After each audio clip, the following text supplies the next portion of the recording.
Bab 053. Sementara itu di tempat lain, Siska sudah dibawa ke kantor polisi. Meski berulang kali mengaku gila, namun penyelidikan tentang dia tetap dilakukan sesuai prosedur. Tangannya terus diborgol, membuat Siska tak pernah bisa melakukan bunuh diri. "Aku mohon Tuhan, ambil saja nyawaku. Aku tidak ingin hidup seperti ini," lirih Siska. Bersimpuh di sudut ruangan jeruji besi, dia menangis meratapi hidupnya sendiri. Tentang kematian sang anak yang terasa seperti mimpi. Di antara sepi dan hampanya hidup itu, akhirnya yang Siska ingat hanya satu orang, yaitu Melia Walker. "Melia?" lirih Siska. Ingatannya kembali berputar berpuluh-puluh tahun yang lalu di saat pertama kali dia bertemu dengan wanita berparas cantik itu. Usianya masih muda dan sangat piawai dalam dunia kedokteran. Di malam penyambutan Melia bekerja di rumah sakit antariksa, Siska mengingat dengan jelasnya jika saat malam itu Nizam terus memperhatikan Melia dengan lekat. Malam itu adalah dimulainya kebencian Siska pada Melia. Kebencian yang kemudian sampai dia turunkan pada anaknya. Tamara yang sejatinya tidak tahu apa-apa namun harus terlibat dalam lingkaran dendam yang dia buat. Siska menangis, merasakan sesak di dada yang luar biasa. Andai waktu bisa diputar, dia ingin memperbaiki semuanya. Ingin memutus semua dendam dan bisa melihat Tamara hidup bahagia. Tangis Siska yang pilu sampai terdengar oleh narapidana yang lain. Sangat mengganggu. "Diamlah. Yang punya masalah di dunia ini bukan cuma kamu saja. Berhenti menangis atau aku akan memukulmu." Dan karena tangis Siska tidak berhenti, pukulan bertubi pun dia terima. Oh. Tepat jam 8 pagi, Ray sudah menggandeng sang istri di depan pintu rumah utama keluarganya, keluarga Carter. Keduanya saling pandang dan sama-sama tersenyum, sebelum akhirnya Ray mendorong pintu utama itu dan masuk ke dalam sana. Kedatangan keduanya tentu disambut dengan hangat oleh semua keluarga. Karena sebelumnya Sam pun sudah melaporkan tentang kedatangan Ray dan Resa pagi ini. Daddy Alex dan Mommy Gia memeluk Resa erat. Lalu Alea, adik pertama Ray, pun memeluk tak kalah erat pada sang kakak ipar. Alea menangis, masih tidak menyangka jika Resa masih hidup. Alden, adik kedua Ray, pun memeluk Resa juga, teman mainnya dulu. "Aku sudah menikah, ini istriku Dinda dan ini anak kami Abian," terang Alden. Resa menangis haru, banyak sekali hal yang telah dia lewatkan. Belum lagi saat bertemu dengan adik kembar Ray, Aaron dan Arion, suasana kekeluargaan itu benar-benar kental terasa. Ray yang diacuhkan pun tetap tersenyum, dia sudah sangat bahagia melihat Resa akhirnya berkumpul bersama mereka. "Apa setelah ini kamu akan menemui Uncle, tanya Daddy Alex. Resa telah dikuasai oleh Mommy Gia dan Alea. Kini Ray duduk berdua dengan sang ayah di ruang tengah. "Iya Dad, aku tidak mau memupuk masalah. Aku akan selesaikan semuanya hari ini." "Kamu sudah menghubungi Uncle Neil sebelum datang?" "Belum, pikirku langsung saja datang ke sana. Telepon dulu, jangan buat mereka terkejut. Terlebih untuk Irene, bagaimanapun mereka juga adalah keluarga kita." Ray membuang nafasnya kasar. Daddy Alex pun melakukan hal yang sama. Meski keluarga Carter dan Lincoln tidak jadi bersatu, namun Daddy Alex tetap ingin hubungan mereka terjalin dengan baik. Tentang Irene dia pun sudah menganggap seperti anak sendiri. "Baiklah Dad, aku akan telepon Uncle Neil sekarang," jawab Ray akhirnya. Setelah mengatakan itu, Ray pun menjauh dari sana. Mendatangi taman yang ada di samping ruang tengah dan coba menghubungi sang paman. Di panggilan pertamanya, telepon Ray langsung mendapatkan jawaban. "Uncle Neil, nanti aku akan datang ke rumah," ucap Ray setelah mereka saling bertukar sapa. "Dedimu sudah memberitahu Uncle tentang Resa?" Uncle juga merasa sangat terkejut, terang Uncle Daniel. Dia bahkan langsung mengucapkan turut bahagia atas kebenaran itu. Rai tersenyum. Dedi Alex selalu saja seperti itu. Selalu selangkah lebih maju daripada dia. Bicara seolah Unclenil akan marah, padahal dia sudah memberitahu semuanya. Tidak Uncle, bukan Resa yang mencintai aku, tapi aku yang sangat mencintai Resa, balas Rai saat Unclenil menggodanya. Unclenil tertawa, seolah semua didikannya selama ini agar Rai jadi Casanova seketika hilang begitu saja. Gagal total, karena pada akhirnya Rai lah yang jadi budak cinta. Uncle tunggu kedatanganmu. Baik Uncle, balas Rai dan panggilan mereka pun putus. Momi Jia membawa Resa untuk masuk ke dalam kamarnya, Aleya pun ikut bersama mereka. Di sana, Momi Jia memasangkan sebuah cincin berlian di jari tengah sang menantu. Karena jari manis Resa telah diisi oleh cincin pemberian Rai. Momi dan Aleya akan menyiapkan pesta pernikahan yang paling mewah untukmu, terang Momi Jia, bicara dengan hatinya yang merasa haru. Aleya pun menganggukkan kepalanya setuju. Sementara Resa hanya mampu tersenyum, tidak tahu mau menjawab apa. Rasa bahagia itu benar-benar memenuhi hatinya. Cukup lama Resa dan Rai di rumah utama keluarga Carter, sampai akhirnya mereka memutuskan untuk pergi ke rumah utama keluarga Lincoln. Siang itu Irene membukakan pintu untuk kedatangan Resa dan Rai. Sakit memang, sedih tentu saja Irene rasakan. Namun dia tersenyum ikut bahagia atas kebahagiaan Rai dan Resa. Rai pun tak canggung memeluk Irene, seperti adiknya sendiri. Dia kira Resa akan cemburu, rasanya akan terlihat lucu ketika melihat sang istri cemburu. Tapi ternyata istrinya itu malah tidak menunjukkan reaksi apapun. Resa biasa saja, bahkan ikut tersenyum lebar seperti senyum yang diukirkan oleh Irene. Membuat Rai sedikit kesal. Karena ternyata memang benar-benar dia yang sangat mencintai Resa, sementara Resa hanya mencintainya biasa saja. Kak Rai kenapa? Tanya Irene. Di sela-sela langkah mereka semakin masuk ke dalam rumah menuju ruang tengah. Tidak apa-apa, balas Rai ketus. Sementara Resa bingung sendiri, kenapa suaminya jadi ketus seperti itu. Mereka berdua bertemu dengan Unclenil dan Momi Karin. Bertukar banyak cerita. Istirahatlah sebentar di kamar kalian, Momi akan menyiapkan bingkisan untuk kalian bawa pulang, ucap Momi Karin. Dulu Rai sering sekali menginap di rumah ini.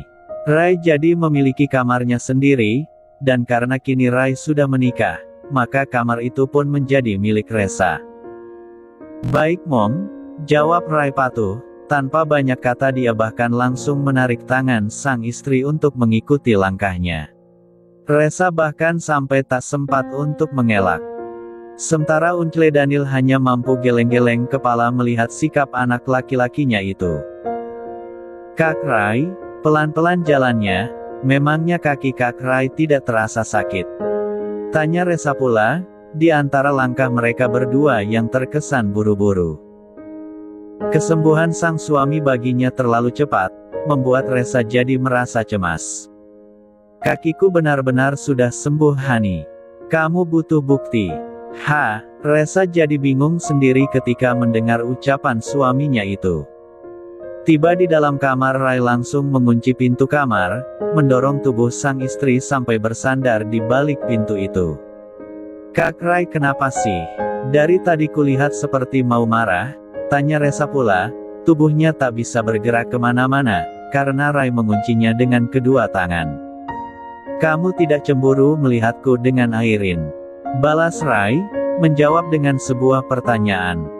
Cemburu? Untuk apa aku harus cemburu? Tanya Resa pula, kedua matanya melebar seperti anak kucing yang polos. Dan jawaban Resa itu benar-benar membuat Rai marah, geram, gemas sampai ingin memakan istrinya. Tidak cemburu? Tanya Rai sekali lagi dan Resa hanya mampu menjawab dengan gelengan kepalanya. Kamu harus dihukum, putus Rai. Kok dihukum? Resa tidak mampu melanjutkan kata-katanya karena mulutnya sudah lebih dulu dibungkam oleh ciuman sang suami. Ciuman yang awalnya terasa sangat kasar namun berangsur berubah jadi lembut sampai berhasil meloloskan kata ahek di mulut Ressa. Rai benar-benar membuktikan ucapannya bahwa kakinya telah pulih. Di dalam kamar ini akhirnya Rai memimpin percintaan panas mereka. Terus menghentak sang istri sampai Ressa berulang kali melayang ke nirwana. Sampai suara ahnya terdengar sangat lirih. Di lantai satu rumah itu, Momi Karin bingung sendiri karena sudah sore tapi Rai dan Ressa tidak keluar dari dalam kamarnya. "Sudahlah Mom, biarkan saja mereka," ucap Daniel. Jam 5 sore Rai dan Ressa baru keluar dari dalam kamar mereka. Keduanya pun langsung pamit pulang. "Kenapa tidak menginap di sini saja dulu?" tanya Momi Karin. Dia pun masih sangat rindu dengan keduanya. Menghabiskan malam bersama pasti akan menambah kehangatan keluarga ini. "Lain kali saja Mom, Momi Melia juga sudah menunggu kami pulang," tolak Rai. Momi Karin menghembuskan nafasnya pelan, sangat mengerti perasaan Melia. Dia pun mengelus puncak kepala Ressa dengan sayang, lalu memeluknya penuh kasih sayang.